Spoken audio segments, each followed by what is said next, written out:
Have you ever wondered why people start treating you differently when you stop picking up every call, replying to every message, showing up every time they expect you to? Carl Jung understood something most people overlook.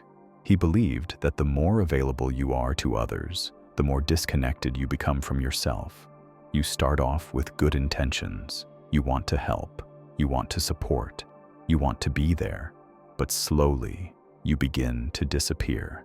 Not all at once, but piece by piece.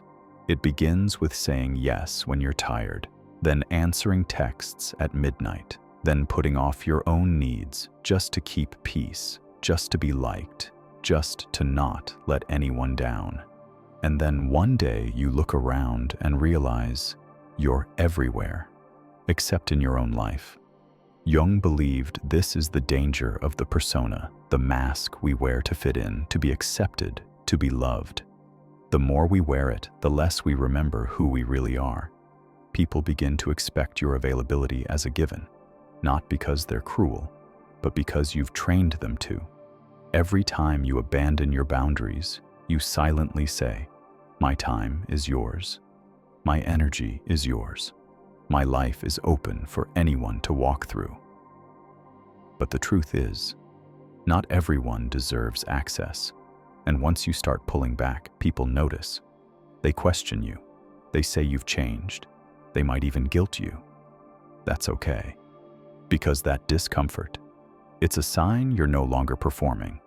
You're no longer stretching yourself thin to make others comfortable. You're reclaiming your space. And when you reclaim that space, something shifts. You begin to see who shows up only when they need something. You begin to feel the weight of how much you've been holding for others. You begin to realize how rare it is to have people who value you even when you're not convenient. Jung said that solitude is not isolation, it's strength.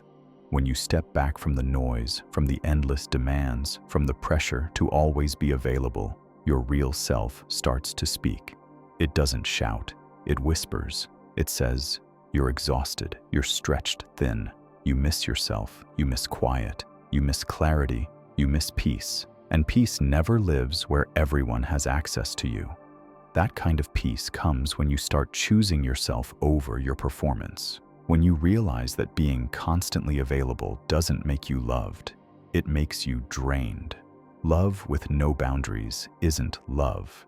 It's self-erasure. When you begin to say no, not out of anger, but out of respect for your own limits, the world reorders itself. The people who relied on your silence fall away. The ones who never noticed your fatigue fade out. And what remains are the ones who don't need your constant availability to value you.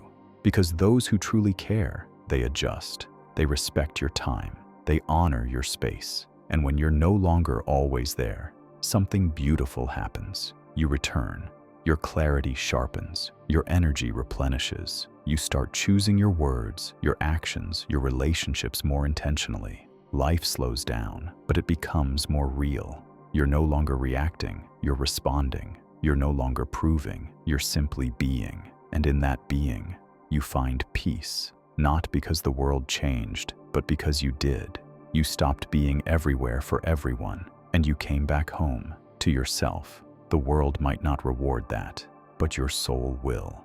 Thank you for watching. If this message spoke to you, leave a comment with what you're choosing to protect from now on. And if you're reclaiming your time, your peace, your presence, subscribe for more content like this. Until next time, protect your energy, say no when you need to, and remember, you are not required to be available for a world that only values what it can take.